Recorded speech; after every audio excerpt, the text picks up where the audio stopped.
Меня зовут Рузалия. По национальности я башкирка, а моя подруга Нурият – нагайка. Родилась Нурият в поселке Сулак, близ Махачкалы. В 2007 году переехала в Сургут. С тех пор, как она сама любит говорить, Сургут стал для нее вторым домом, второй родиной. Здесь, в Сургуте, мы и познакомились. Мы вместе работали в детском саду. Она воспитателем, а я музыкальным руководителем. В детском саду я проработала более 8 лет, но сейчас все свое время и всю себя я отдаю общественной жизни. Мне это очень нравится, и мне хочется быть полезной как своему народу, так и своей малой родине Югре. Нурият занимается этнокультурным воспитанием подрастающего поколения, организует национальные мероприятия. Мне, например, нравится проект «Сила России в единстве народа».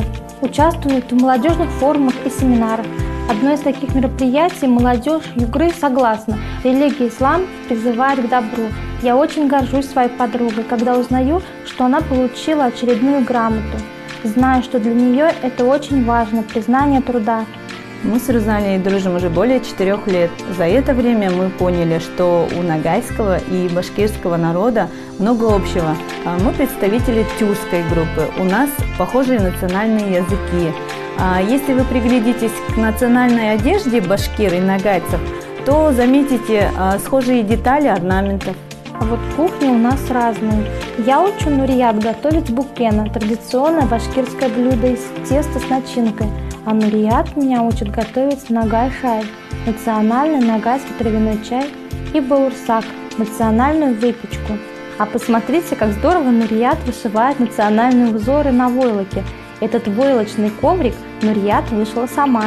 Одним словом, мастерица на все руки. У меня есть любимый земляк – Сираждин Батыров.